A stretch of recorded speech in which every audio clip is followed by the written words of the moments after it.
And I'll tell you, it has been wild to see this snow band sitting over the Garden State Parkway, snaked all the way back towards Barnegat. It's been ripping snow last hour. And the island is still snowing. Right now, Nassau and Suffolk County, the southern state, is snow-covered. Ocean Parkway, as you get along the immediate shoreline, also snow-covered right now, fully engaged in snow in Smithtown, Brookhaven up towards Sound Beach. Winds also have been problematic when you add in the fact that we have some very heavy snow coming down.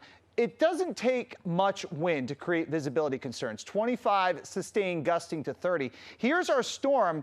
We're still watching, and again, key point for this storm, the center, by the way, is here. The key point for this storm to be here before the back edge starts to move in. You could see what's going on at the northwest fringe of it, but it's still snowing across High Point down towards Philadelphia. So we need this to start to shift towards the east before we get out of the snow. And we think that's going to happen as we get towards the lunchtime hour. Staten Island fully involved in the snow as we speak together. How about the structure of this thing? I mean, this is one of your classic nor'easters and blizzards churning up the coast. This will eventually be up towards Halifax, the equivalent of a Category 2 hurricane from a pressure perspective as it moves up towards the Canadian Maritimes. So the back edge is coming. You got to hang tight with me. Around 2, 3 o'clock, we'll start to see the snow break up. It'll be kind of waning in intensity from the city west, but the island's still going to stay in the snow as we get towards Monday evening, this evening, and that's why we have the blizzard alerts flying until 6 o'clock, especially Nassau and Suffolk County.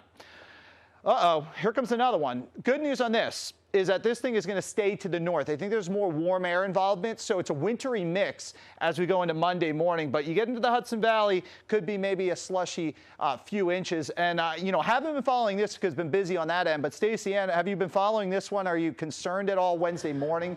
We could be looking at something else? We always got to keep our eye because things will change moment by moment. But right now, that particular system doesn't look nearly as massive. We're talking about maybe an inch or two we get from that, barring any changes, because with Clipper systems you usually get the lighter snowfall. But if it does interact a little bit more with that Atlantic, bringing in some moisture, we're talking about a whole different scenario. But we'll keep an eye on that right now. Speaking of eye, check this out. It almost looks like it's forming an eye, kind of like a tropical cyclone. It isn't, obviously, but when we compare it to those winds that we've been noticing pick up upwards of about 70, 80 plus miles per hour. Forget about it. It does give that feel as far as the intensity. Speaking of intensity, we talked about this being a bomb cyclone, really riding close to that 40, 70 benchmark, allowing for that rapid intensification with the millibar drop 24 millibars within that 24-hour period. It looks like it did materialize. Right now, snow totals we talked about, 20 inches ice slip. Center Moriches almost there. So Suffolk County, I say you're picking up some of the highs, but I'm also looking at some steady bands, heavier bands moving across parts of New Jersey. Plain Edge, 17, Syosset, 15. We can't forget about you guys. 11.8 if you're in East Meadow. And Montauk Point, take a look at some of the wind gusts. 84 miles per hour. That's what came in this morning. 74 at Stony Brook. So some of the highs, as we mentioned, areas like Napak, for instance,